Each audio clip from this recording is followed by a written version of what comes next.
Les réseaux d'échange réciproque de savoir, au fond, c'est une proposition simple à comprendre, difficile et complexe à mettre en œuvre, en 3 points. Le premier point, un postulat. La conviction que tout un chacun est porteur de savoir et d'ignorance, mais pas des mêmes. Que peut-être il ne le sait pas, que peut-être la société ne le sait pas. Voilà.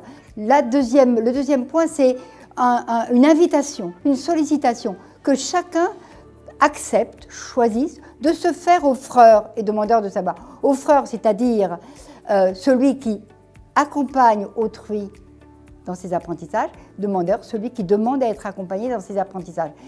Troisième branche de la proposition, se faire donc enseignant et apprenant. Chacun est capable d'enseigner, de transmettre ou d'apprendre à le faire. Chacun est capable d'apprendre ou d'apprendre à le faire. Et cette proposition en 3 points repose sur trois principes, 3 choix politiques, éthiques et pédagogiques. Le premier, c'est les savoirs. Bien sûr, ce sont des biens communs. Bien sûr, ils sont de droit pour tous. Concrètement, comment faire pour les rendre accessibles à tous? Deuxième point, c'est une dynamique de réciprocité pédagogique. En offrant des savoirs, je continue à apprendre, je renforce mes savoirs, j'explore mes savoirs, je les élargis. En demandant des savoirs, je me fais chercheur de savoir, donc j'apprends mieux, mais je permets à celui qui m'accompagne de continuer à apprendre. Et troisième point, tout cela va fonctionner en réseaux ouverts, transversaux, où chacun va être centralement important.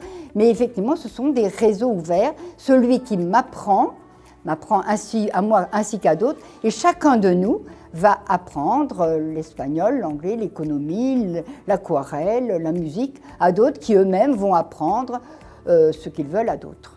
Les conditions pour réussir ce type de réseau, à mon avis, sont de 3 ordres. Des conditions relationnelles et personnelles, des conditions pédagogiques et des conditions politiques et éthiques. Alors les conditions relationnelles, personnelles, c'est effectivement tout ce qui est de l'ordre de la relation de bienveillance, de confiance, d'écoute réciproque. Les conditions d'ordre pédagogique, c'est qu'il va falloir mettre en place une ingénierie des apprentissages. Et puis des conditions politiques et éthiques, c'est-à-dire que c'est un groupe qui décide que ce projet est important, c'est un groupe qui décide les valeurs que ce projet veut développer en termes d'émancipation, en termes de coopération, en termes de bienveillance pour chacun, en termes d'apprentissage réussi.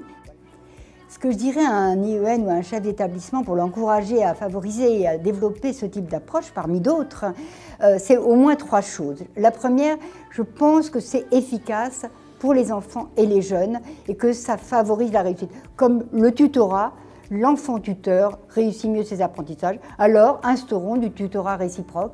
La deuxième raison, c'est que les enseignants savent beaucoup plus de choses qu'ils ne le croient et ne le savent et ont besoin d'apprendre. Et qu'on peut instaurer entre enseignants, pour créer une équipe d'école, on peut instaurer entre enseignants un système d'échange réciproque de savoir.